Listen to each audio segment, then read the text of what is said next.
Hello and welcome to the National Debate. I'm Madhavdas G. Viewers, we're in the thick of the action of the 2026 poll thriller, and the exit polls have sprung up several surprises which have put all the contenders on the edge. In West Bengal, most pollsters are projecting a slender victory for the BJP, a state where the party has never come to power.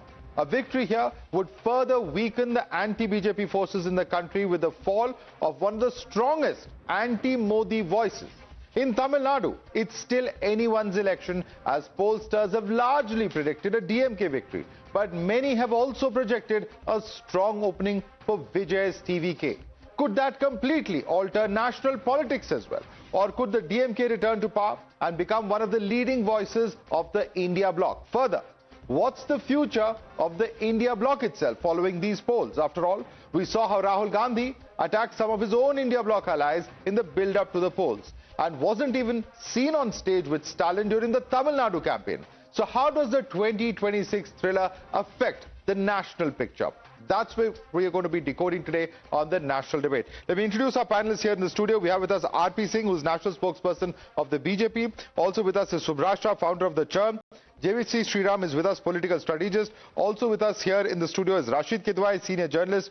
Ashutosh Mishra is a senior journalist joining us from inside the studio. From outside with us is Pugar Gandhi, national spokesperson of the DMK. We have with us Gayatri Raghuraman, leader of the AIDMK. Felix Gerald is spokesperson of the TVK, and Anirban Banerjee, spokesperson of the TMC, joining us from Kolkata. I'd like to thank all of you for joining us, but let's quickly go across the first talking point that we are going to be debating. The larger issue over the fight relating to the exit polls itself. Just look at how these exit polls have been stacked up for West Bengal. Just two polls that are giving a majority as far as the TMC is concerned. One of them is, of course, Janmat, 195 to 205. People's Pulse saying 177 to 187, both for the TMC. For the BJP, on the other hand, is 80 to 90 Janmat and 95 to 110, says People's Pulse. But if you look at the other exit polls, they are by and large giving it to the BJP, saying the BJP will be in a position to form the government. Today's Chanakya going as high as 181 to 203 for the BJP. The CPM and the Congress by and large seem to be drawing a blank. Just one of them, Janmat, gives 1 to 3 for the CPM, and Congress getting one seat as far as People's Insight is concerned. So this is as far as the West Bengal polls are concerned. Let's quickly bring up the next set of graphics if we can. Look at what really has happened as far as the poll of polls. This is Tamil Nadu. And in Tamil Nadu, clearly, of course, as far as the numbers are concerned, there are three trends that are broadly observed in these exit polls. Now, there are at least, when it comes to TVK, these two polls, or these three polls rather, which are giving TVK a huge edge. There's People's Insight, which is saying 30 to 40. Today's Chanakya, which says 52 to 75, an aggregate of 63. And there is, of course, Axis My India, the much talked about outlier, 98 to 120 for the TVK. Will he be within striking distance of forming a government over there? But by and large, all of them, the others, are giving it to the DMK in terms of the actual numbers in Tamil Nadu. So what really are the key national takeaways? BJP is clearly in a position to expand its footprint across India, especially in eastern India, if it wins West Bengal. A BJP win in West Bengal would further boost its Lok Sabha poll prospects and numbers. Also, is it a boost to BJP's Rajya Sabha numbers with Bengal's 16-seat addition? That's a big question indeed. TMC's loss will weaken India Bloc's unity as well. Are we likely to see Congress, in fact, expanding in Kerala but unlikely to face, or is it likely to face rather setbacks in other states of the country is a big question. Modi's popularity seen as a major factor driving BJP's performance across India, and women voters emerging as a key support base for BJP across different states of India as well. Let's quickly open this up, and I want to take this across to our guests and begin with the state of West Bengal. What are we likely to see in West Bengal? Anirban Banerjee, overwhelming majority of the exit polls are giving it to the BJP. Some have predicted a TMC sweep, but by and large it's going towards the BJP. What's the reason behind this, in your view, Anirban? The frank answer is the share market and the Satta Bazaar, and the diplomatic answer is they have to do their job, because they have been, most of them have probably been bought up by the BJP.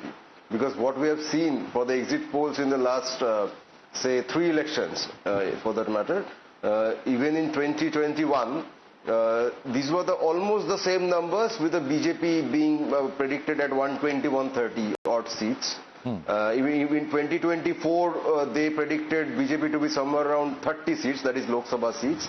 And both of those elections, they predicted the Trinamool to be some just crossing the majority mark or some under the majority mark. And in 2024, basically TMC had a wash-off, if I had to believe the exit polls. And most importantly, for the entire country's projection, BJP had already crossed the 400 mark.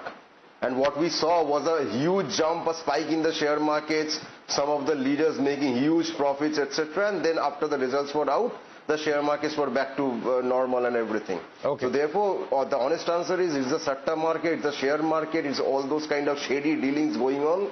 And the exit pollsters, they are playing their part. In West Bengal, if these exit poll Let me put that question to RP Singh. RP Singh, the question that TMC will say is that, I mean, he is notwithstanding what he's saying regarding the Satta Bazaar, share market, etc. It is a fact that in the last assembly polls also in West Bengal, overwhelming majority of the pollsters gave it to the BJP, but BJP was not able to form the government in that situation. How do we know that's not the case this time around as well?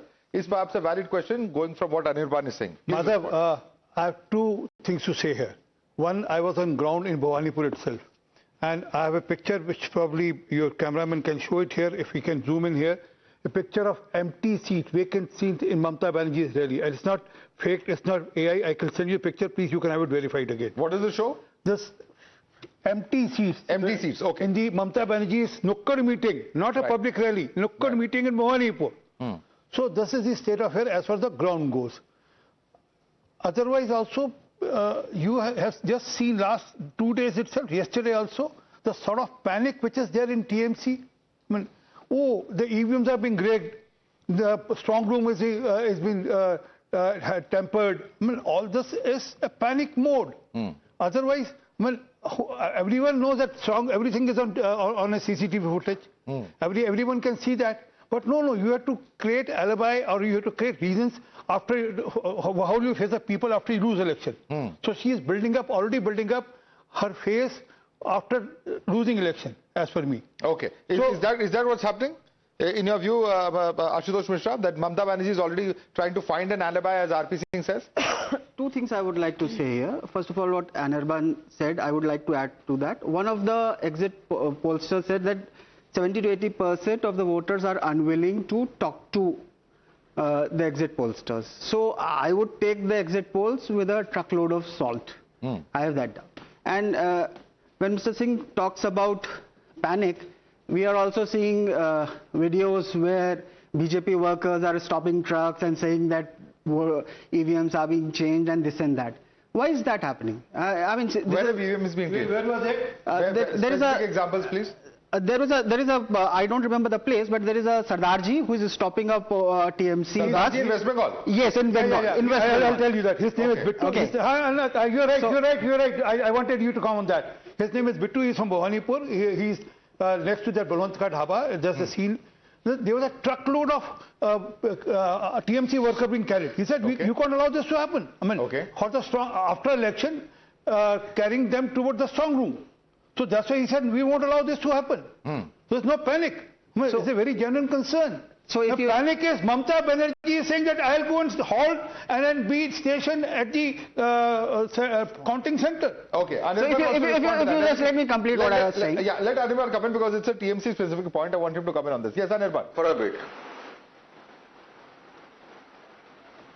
Just 2 points. First of all, Mr. RP Singh is complaining about TMC workers gathering outside the strong room, etc.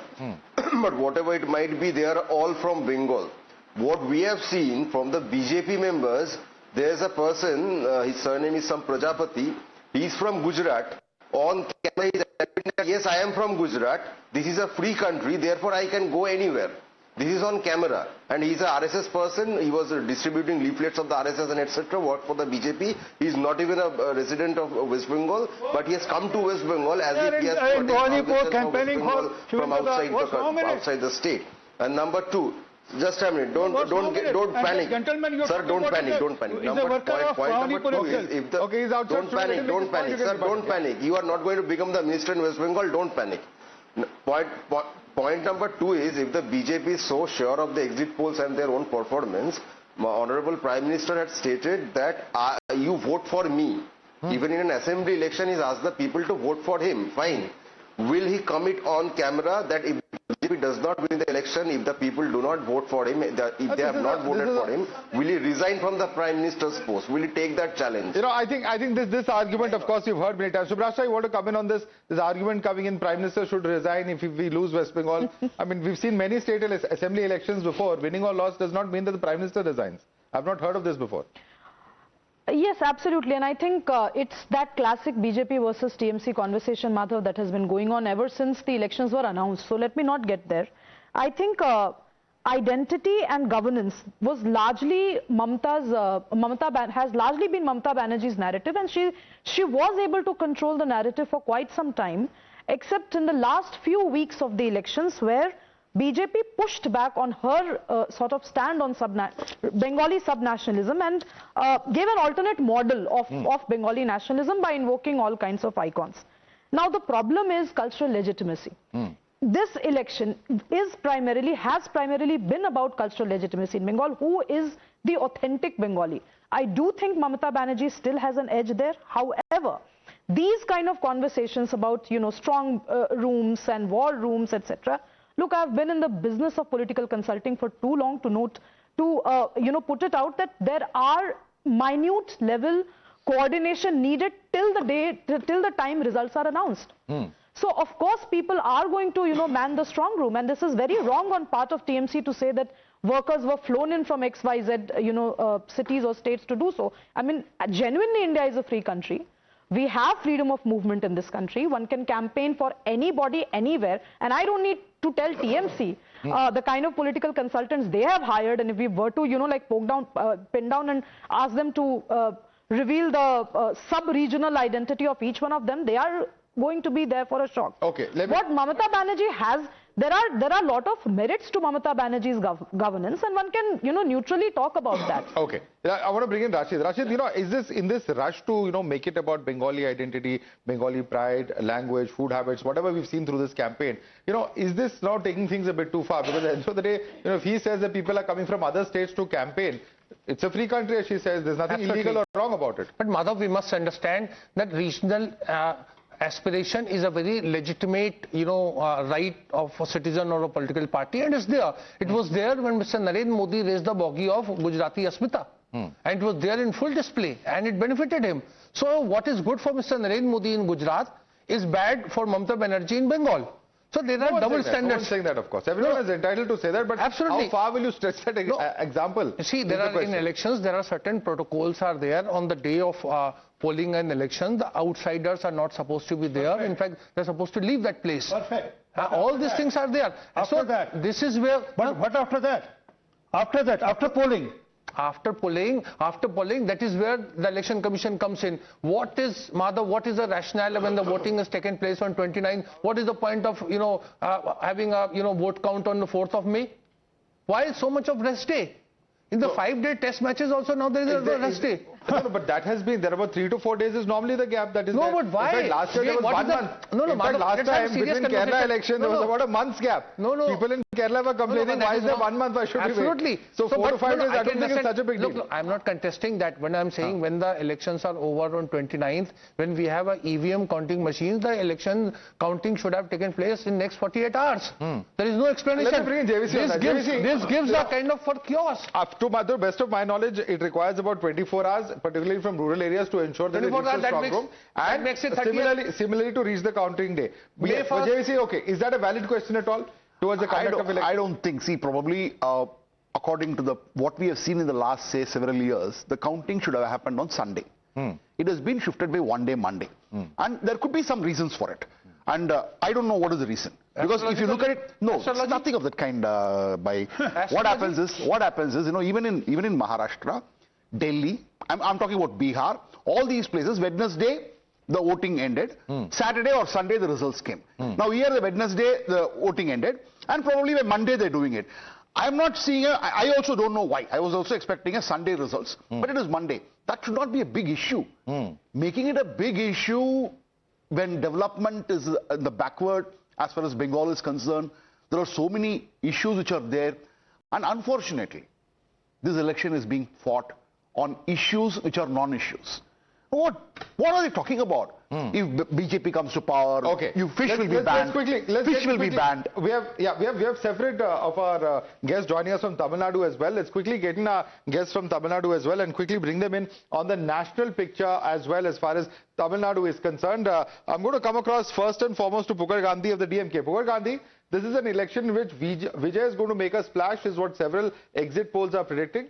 Each of them has a different number. We don't know what the final number will be. But is that splash of Vijay is going to hurt the DMK in this poll? Your analysis. Thanks, Madhav. We are giving undue importance to Vijay's entry. Vijay is an actor. He's a leading actor in Tamil Nadu. There is no doubt about it.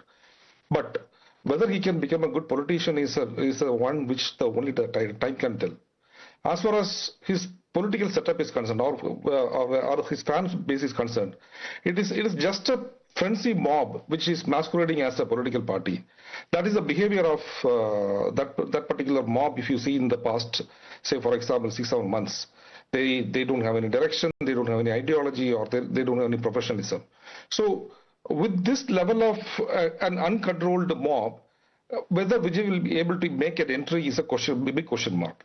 Secondly, Vijay is also facing two established political setup in Tamil Nadu, two established setup which has ruled Tamil Nadu for the past 70 years almost. And these two established political setup, whether it is DMK or ADMK, has got a minimum voter base. That minimum voter base is somewhere close to 26 to 27% in all the elections. Even in the worst case scenario, DMK has polled around 25%, and ADMK has also polled 25% in the past. So that forms the voter base. When that forms the voter base, whether Vijay can breach that voter base on his first election and convert that into seat is a question which we need to wait and watch. Well, that's the big question. Will they be able to breach that? Because they are a challenger. We've seen that in other elections. When there's a new player at hand, they can do that. And therefore, Felix Gerald, I want you to come in on this. Let them make their opening comments. Look at the kind of language that the DMK spokesperson is using. Frenzy mob and uncontrollable mob. Is there the term you used to call your own people, our own people? And they are literally, rattled. DMK is in rattle. Whatever the exit polls. See, exit polls, they have, all the pollsters are differing from 80 seats. And they forgot to take the account of grassroots reality. There is a huge amount of polls of, vote percentage are polled. And the ground reality is completely different. In the past, most of these agencies have not predicted properly. And it helps for DMK to set a false narrative, and that's the only thing they are gaining out of it. The ground reality is we are forming the government with majority. If you don't get the majority, history. Felix, if you don't get the majority, who will you go with? The DMK or the ADMK? We are getting. Let us not talk about other options. We are getting. But even in the best case scenario, you're not getting clear majority. And the Axis Mindia poll, which has given you the numbers, even they are not giving you a clear majority. That's very conservative. That's very conservative. They have given. Very conservative. And the reality is much more. I have spoken to people. You go to Tamil Nadu and ask people. People would, 7 out of 10 will say they have voted for TVK. That's the amount of people. Okay, that's the first time I've heard of an outlier poll being called a conservative one. I don't think I've heard of that before. Okay, Pugar Gandhi before that, and then I go across to Gayatri. One more thing you said. This is what people like Felix or even the others like Axis are talking about. You have a voter base of 5.4 crore in Tamil Nadu. How many people you can personally meet? Even assuming that Vijay's agents are meeting the people, they can at the maximum meet and ask about 1,000 people or 2,000 people. That's it. How can that form an opinion? With 5.4 crore voters, you need to get at least 1.8 crore to but form same logic applies to DMK, ADMK, Congress, BJP also. DMK and ADMK are proven horses. They are all proven horses. But you are being challenged. But you are being challenged this time. There's a challenge. They are no more. Only after the polls you can say whether we are being challenged. Okay. Let me quickly bring in Gayatri at this point of time. Gayatri, the big question is this: that if your party falls short of majority, you are obviously in a pre-poll alliance with the BJP. Would you be open to a post-poll tie-up with parties such as the TVK if they do pick up the numbers? Gayatri. There is no ifs and buts here. We are forming the government and we are very much confident about it. And really, in the ground, there was only one party who worked in the ground. Rest of the party, like DMK or TVK, they totally banked on the media. And even the exit polls also, it looks like a fantasy cricket for me.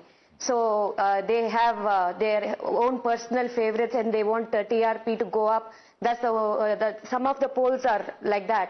And there is only few which is reliable exit polls we have seen. And definitely our leader, Edapadi K. Palaniswamy, he is very much confident on people. Our mandate, we believe in people's mandate and we believe in people's verdict.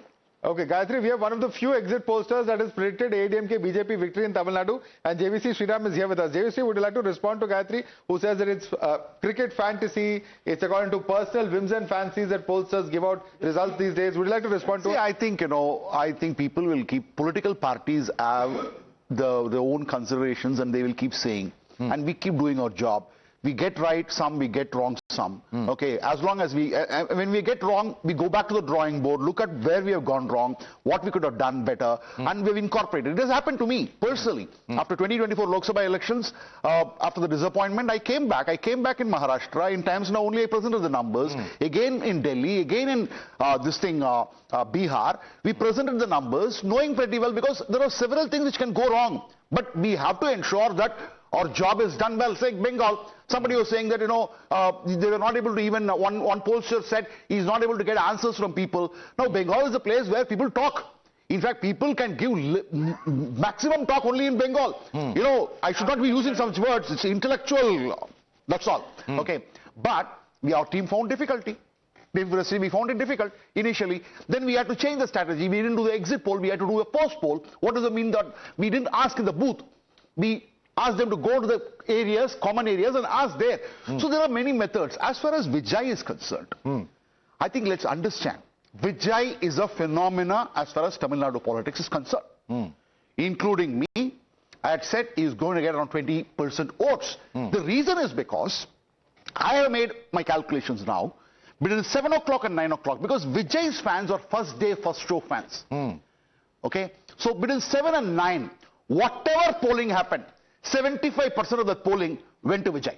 Because they went in groups, they went in large groups, went to the booths and voted for TVK. And the problem is, they're vociferous. Now a DMK voter and ADMK voter is not as vociferous as that of a TVK voter. Right. Because in a village, if you go, they will talk to you privately, a DMK or a ADMK supporter. But moment you go anywhere, Vijay supporter, you're honest, there are several instances where there are guys who came to me, why are you recording all those people? Why don't you record me also? I'm voting for Vijay. Then I asked him, how old are you? 16 years.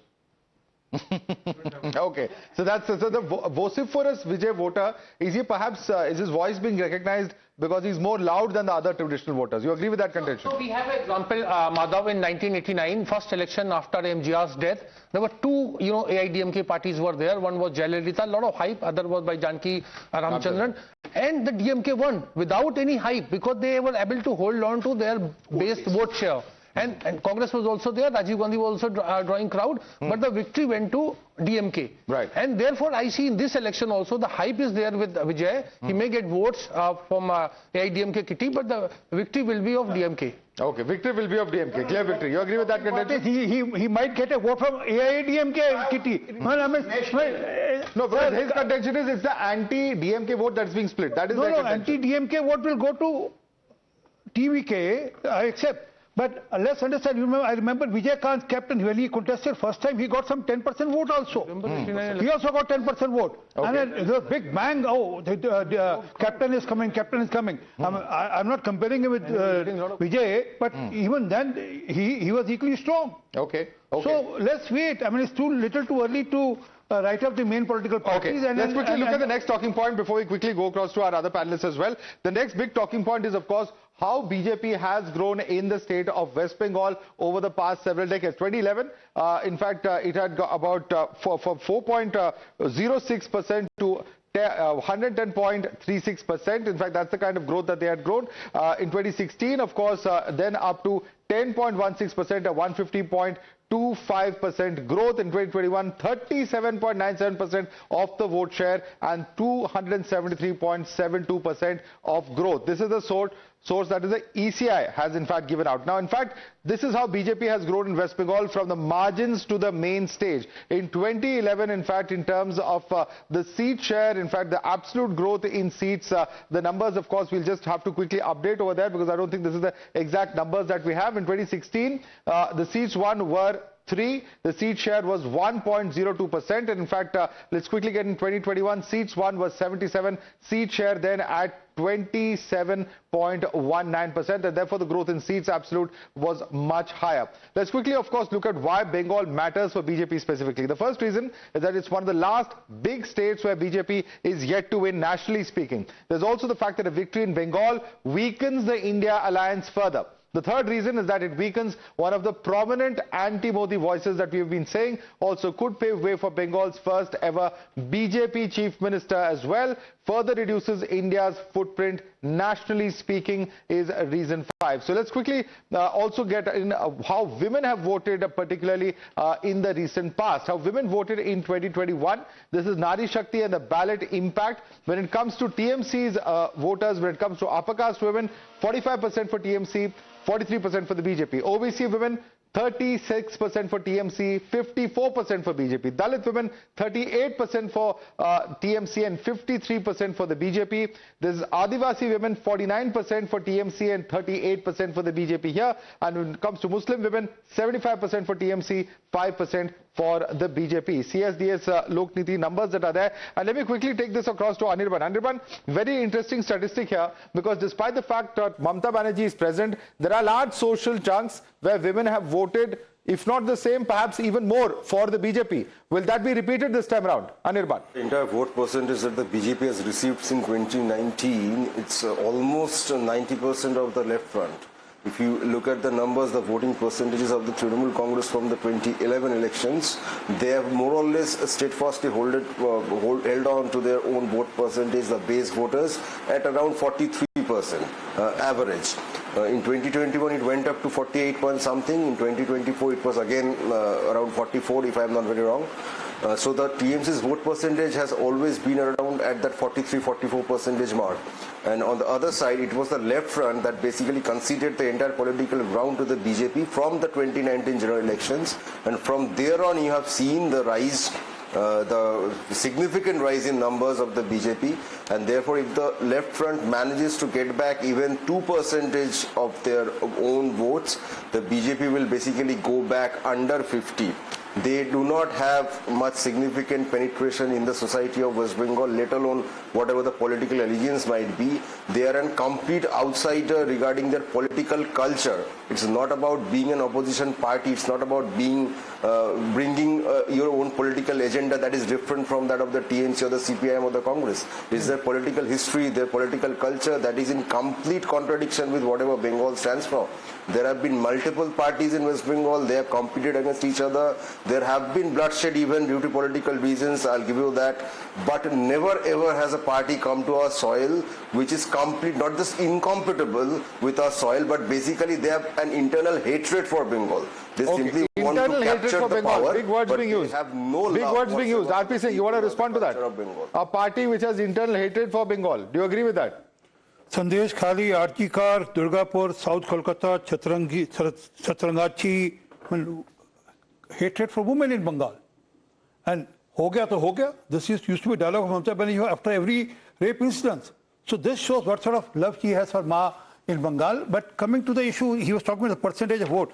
I was going through the percentage of 2024. Left got something like 5.73%, 5.73%. In 2019, they got something like 6.34%. When they are marginal players, they still stick on less than 7% vote. And also in last assembly election, the CPM got something like 4.71%, and CPI got some 0.2. So they are depending on left this time. Imagine this. But people of Bengal have made up their mind. I was there in Bhuvanipur. I'm telling you, I will be here with you on 4th, and I'm giving you a challenge and accepting it, that Bhawanipur, Mamata Banerjee is losing this time like Sandesh Kali last time. Okay, Bhawanipur, Mamata Banerjee is losing this time. You want to respond to that? Last time also, if you remember, Mamata Banerjee had lost her seat. So she's going to lose again, you're saying? But the TMC had won. Nandigram. But the TMC had won. And it had won quite astonishingly well. So if that happens, that's what's happening again. So, no, what I'm saying is that Mamata Banerjee Mamata Banerjee losing doesn't mean that TMC is losing. And the panic you can see on behalf of BJP is that the IPAC co-founder gets bail after elections. The agency that is managing TMC's election management. Funds. They have been. But who was panicking at the stadiums and counting centers yesterday? You have to realize. Who was there at the stadiums, counting centers, saying that this video shows something with the election? So you have to realize. No, Madhav. You have to realize that when Narendra Modi was doing well nationally, he couldn't win Bengal. Now, when he is down to 240 seats at the national level, to say that he has the same aura that he had in 2014, 2019, I would be surprised if this happens, and that's why you see what happened in SIR, where there are presiding officers who say their name is not there on they couldn't vote. You want to respond to one moment. Maharashtra, we won Bihar, we won Haryana after that. Yeah. Look, if Mamata Banerjee loses Bhawanipur, which she had won by 58,823 votes, that means the TMC will not get a single seat. It's very simple. Last time what you're referring to, she lost from Nandigram, but she won from Bhawanipur with a 58,000 margin, as you understand. Next time she is losing Bhawanipur, I'll take you out for a lunch. I'll take you out for a lunch. आपको बढ़िया माछ खिलाऊंगा, बढ़िया माछ खिलाऊंगा. No, मुझे खाने का कोई शौक नहीं है. मैं ये कह रहा हूँ, if she is losing, then the entire TMC is losing. It's very simple. That's very right. March has entered political discourse from Kolkata to the Noida studios here as well. But you want to quickly come in on the point that he was making earlier? Yes. So one thing is to say that there's an agency which manages elections, and to basically say that the entire electoral machinery of Mamata Banerjee was taken over by IPAC, and because IPAC was kind of targeted, the entire electoral machinery of a cadre-based party like TMC was attacked, is a far-fetched this. And if that has happened, then it clearly goes on to show the kind of rot the political culture in Bengal has reduced to. Look, it's one thing to talk about regional autonomy, identity and all of that, and I completely give it to any regional sentiment, be it that in Tamil Nadu with DMK and AIDMK, but to assume that a certain person or a certain party has a trademark of sorts on Bengali nationalism, Bengali identity, is also wrong. Of course, BJP cannot rely on central leadership. It cannot rely on, a coalition of sorts of a national campaign strategy everywhere. I agree, local leadership needs to be groomed. All of that is correct. But you also realize, Madhav, that this election was not just about identity plus governance. It was about identity, governance, which was absolutely debunked step by step from by-elections till now by the BJP. So you also have to give credit to the organizational might of the national party which was trying to make inroads. The ideological impact. Anirban, I want you to answer this question. It's not just about identity, it's also about governance, failures of governance as well that have come in from the national capital, and that's why you see that at the national level the party has been so active. Anirban, respond to her. Okay, I think we've lost that line there with Anirban. See, go ahead. I never say that any specific party has any license over the Bengali identity thing, but every party, every political party and organization except for the RSS BJP has got that license. The RSS BJP has got nothing but hatred for our people, our soil. And that is the reason our soil will never accept this party, that is the Bharatiya Janata Party, whom we basically refer to as outsiders. It is not just because, don't interrupt. It's not just because these are people and leaders from any other state. We welcome people from every state. We have love for them. We only have love for those people who have love for us. These people, they at any cost want to capture power and turn us into a colony of the what we refer to as the cow belt states. Okay. Subrata wants to counter that. No, Anirban should know history before. One of the cow belt states, which is Bihar, was a part of Bengal, presidency. So please, let's not get there. Anirban, you need to get your historical facts correct. The point is simple, Madhav. RJ Kar case happened during Mamata Banerjee's time. A woman leader who actually rose from writers' building way back in the early 2000s or 1990s, fighting a case of a rape of a woman, has actually reduced herself to somebody who slut-shamed a journalist when she was, when she was gang raped in Kolkata. To the RJ Kar case, nobody is going, nobody is out there hating your state. It's Mamata Banerjee who hates women of Bengal. Okay, but I must comment on this. Don't want to acknowledge. Yeah. How can you expect something from people who give me a second, sir? How can you expect something from people like who support Anurudh Mandal, who man was known for cow smuggling, who's facing cases because of cow smuggling? I mean, that's why he's talking about the cow belt. But that's the hatred they have for the cows. Okay, let's go one by one, and I want to bring in larger picture. Ashutosh, you can come in on this. Rahul Gandhi over here in Delhi, he attacks the centre for misuse of agencies, central government, so on and so forth. He goes to West Bengal and he starts attacking Mamata Banerjee on issues of law and order. In fact, I believe we have that graphic also. If you can quickly bring up the graphic on what are the issues on which Rahul has actually attacked Mamata Banerjee in this particular election. Let's quickly bring that up before we discuss that. On issues of law and order, on issues of governance, on issues of corruption, he says that the TMC government protects the accused. This is the statement of Rahul Gandhi, not of BJP. He has also gone on to further attack Mamata Banerjee. Quickly bring up those graphics, please. There's no accountability by the TMC government, says Rahul Gandhi. Next, he says in Bengal, jobs are tied to links with the TMC. He further says ordinary people are left helpless in Bengal. And these are some of the statements coming from Rahul Gandhi. How do you explain this? And if this is the level of opposition unity you see during assembly election, how do you expect to coordinate on the floor of the parliament if these are the attacks coming in? So Congress is fighting on all the 294 seats. And if you remember, before the 2024 Lok Sabha elections, Mamata Banerjee was trying to form a third front with TRS and Akhilesh Yadav. That didn't happen. And when he says this, when Rahul Gandhi points this out, it's a sad case where the Bengali voters are stuck between the devil and the deep sea, whether it be TMC or BJP, two failed governments. So that's what he is speaking about. Mamata Banerjee has never been a part of, you keep trying to paint her as being part of a India bloc. She has never been there when she was I want to answer this. Anirban, how will the TMC and the Congress function together at the central level if this is the level of discourse and these are the kind of adjectives that Rahul is using for Mamata Banerjee and her governance?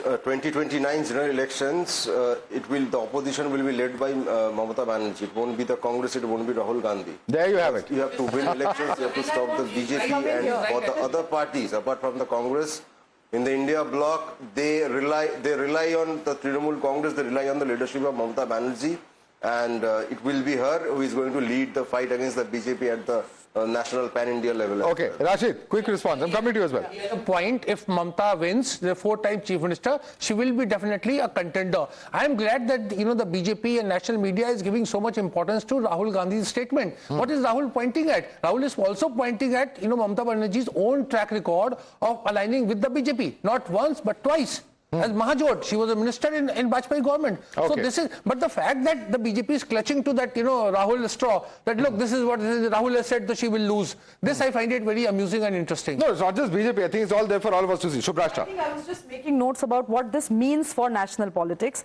I think India's federal structure is politically alive and kicking. All these elections show that, which means that excessive centralization of electoral power that has been the central narrative of India Alliance is really not going to happen. Now, what is going to happen to the opposition space? It is fragmented. And I absolutely agree with Anirban. I don't think it's whether the TMC or the DMK or the RJD, any of these regional satraps who are very, very powerful in their own right, I don't think they should, make Rahul Gandhi the pole star in this entire thing. I have some takeaways from Tamil Nadu also, and the Tamil Nadu guests are also waiting. Let's quickly go across to what's happening in terms of the scenario of Tamil Nadu. If TVK gets up to 20 to 40 seats in scenario 1, the result is that TVK and ADMK a tie-up is possible. This is what some of them are speculating, and result could be that Vijay could be deputy CM, although Vijay says he's going to be nothing less than chief minister, or perhaps a sharing of terms as well. A possible scenario. The second scenario in Tamil Nadu is if TVK gets about 90 seats seats, as some are predicting. Once again, a tie-up possible over here, and who will be the chief minister in such a situation remains to be seen. There's a third scenario as well, if you can quickly bring up that graphic as well, as far as Tamil Nadu is concerned. TVK getting more than 100 seats, tie-up possible between TVK and Congress party. Is that a likely possibility as well? We don't know at this point of time, but certainly, of course, who is going to get in as far as which vote bank is concerned is also very interesting to see when it comes to the caste-wise breakup. This is, of course, Axis Mind exit poll, and this is the details coming in. When it comes to SC, DMK certainly has the edge. TVK also a huge chunk. Scheduled tribes are 47 at TVK, and ST at, of course, 32 for DMK as well. When it comes to OBCs, again, TVK having the edge here, OBC at 31. When it comes to Muslims, DMK, of course, at 64, 25 for the TVK, 53% when it comes to Christian votes. And surprising there that Vijay has not been able to breach as much, 31% for TVK as well. And when it comes to Brahmin at 28, 20 and 40, although this is just about 2 to 3% chunk of Tamil Nadu's electorate. AIDMK and others in terms of the alliance not able to really make huge inroads as far as these particular bases are concerned, except for the Brahmin as well as the OBC numbers that you can see over here. And there's also, of course, larger national takeaways as far as the DMK is concerned. What really will be the impact? An unprecedented second straight term for DMK and for MK Stalin strengthens DMK's position as an anti-BJP force, also gives MK Stalin a bigger say in the India Bloc.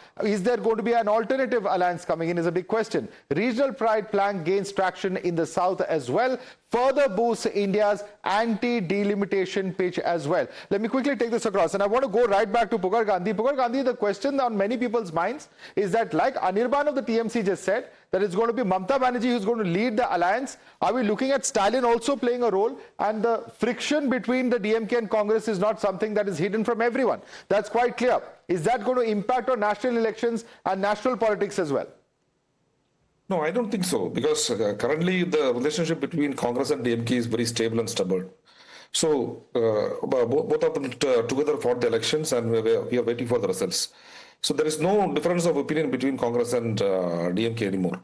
No, Stalin did not share the stage with Rahul Gandhi. Rahul Gandhi didn't wish him on his birthday. All these things are out there to see. Fighting over seats, fighting over share in cabinet, all that is out there in the public domain. These are all reading between the lines. There is nothing much important about all this. So because of the logistical issues, Mr. Rahul Gandhi was unable to share dice with our Chief Minister, Mr. M.K. Stalin. But if the media gives any intention, we cannot answer all this. Logistical issues, why I couldn't wish him happy birthday on Twitter also? He was in Nicobar. Logical issue that he was in Nicobar. Mr. Rahul Gandhi was more busy in Nicobar. Okay, let me come in. Okay, Rashid wants to come in on this. Rashid. I heard from the Congress sources that there was a tinge of regret why the Congress did not ally with TVK, with Vijay. Yes. Yeah. So if that's a thing, if that's a sentiment, then I don't see great future for the Congress-DMK alliance. That's a very important point. And in fact, Gerald Felix, I want you to come in on this. You know, will the TVK be open to tying up with the Congress? Because the Congress was clearly, at least a section of it, was very heavily trying to woo the TVK. Is that going to happen post-poll?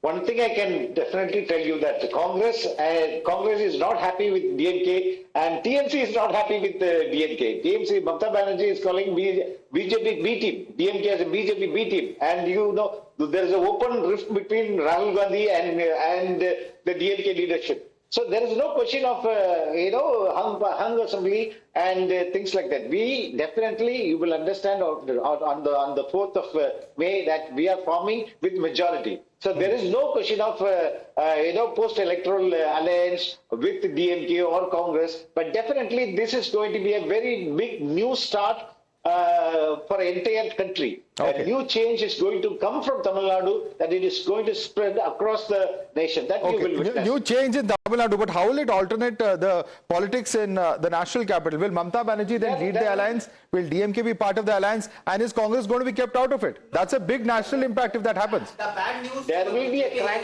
Vijay has said that he doesn't like BJP. He doesn't like DMK, but he also doesn't like BJP. So this at the national level, automatically he likes Congress. At the national level, enemy is a friend. Is that the logic? No, I also don't see a possibility. People who have not liked the BJP and have joined the BJP recently goes on to say a lot about. That's a washing machine. If Vijay has those deficiencies which can be caught by BJP to turn him, then it's another matter. But he has openly said that he's anti-BJP. Okay, and Mamta had actually split during UPA regime. I think you recollect that as well. And in Tamil Nadu, we have seen people like MGR springing surprises. So if Vijay wins... But MGR, as I said, MGR sprung surprises after being in politics for quite some time. Yeah, but we have to understand one thing. Based on my exit poll, I'm saying the party which is performing very poorly in Tamil Nadu in the DMK alliance. DMK is doing fine, absolutely no problem. It is the Congress which is contesting in 28 seats. Mark my words, they are now reduced, they may be reduced to 2 to 7 seats. 2 to 7 seats. 2 to 7. The problem is the 58 seats which the DMK has given it to the allies. 8 seats to VCK, 7 gone.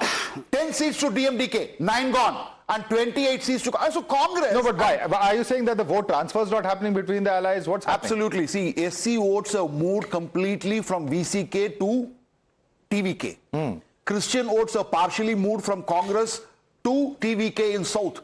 Because in Kolachal, in Kanyakumari, which is a Congress bastion, now there is a tough fight going on between Congress and TVK. Okay. At Tiruchendur, where there is a sizable Nadar Christian population, the fight is between TVK and DMK. Okay. So, let's understand that. Why my numbers show what it shows is basically because Congress is losing its relevance. Okay, Congress is losing. Gayatri Raguraman, I want you to come in on the changing politics of Tamil Nadu. Are you expecting a big change on the 4th when counting happens? See, I can tell you one thing. Yes, Mr. Vijay is a big star, and definitely DMK is rattled because they also belong to cinema family, and all the cinema votes, he's going to take it. So, but when it comes to outside Chennai city, it is completely different, and we have strong leaders. ADMK has strong leaders who goes to the ground, meets the people, and delivers the whatever scheme is given by AIADMK. So I think, you know what, we are having a total different. Whatever we see in the exit polls are going to be totally different when it comes to... Okay, totally different numbers coming in from the exit poll. Quick closing comment, 20 seconds. Very small. This election is going to redefine the opposition space in the country. One is going to erode left out of the opposition space altogether, and left will be no more there after this. And also, there will be realigns. I mean, a friend from TMK is saying so, a friend from DMK is saying so. I mean, everyone is saying that they don't accept Rahul Gandhi as the leader, and there will be redefinition of leader of opposition also, and also what will be the composition of the opposition after this. Who will lead the opposition party? So you started off saying Congress Mukh Bharat, you're ending the debate saying Communist Mukh Bharat. We'll have to leave it over there. I'd like to thank all our panelists for joining us. Anirban Banerjee, Felix Gerard, Gayatri Raguraman, Pukar Gandhi, as well as our guests here in the studio, Ashutosh Mishra, Rashid Kidwai, as well as JVC Sriram, Shubhrashtra, RP Singh. Thanks so much for joining us on this edition of the national debate on what's expected to be a mini general election. All eyes on the 4th when the counting takes place. Whose fortunes will change? Will there be huge tectonic shifts here at the national capital as well? That's what we're going to be watching out for. Thanks so much for joining us.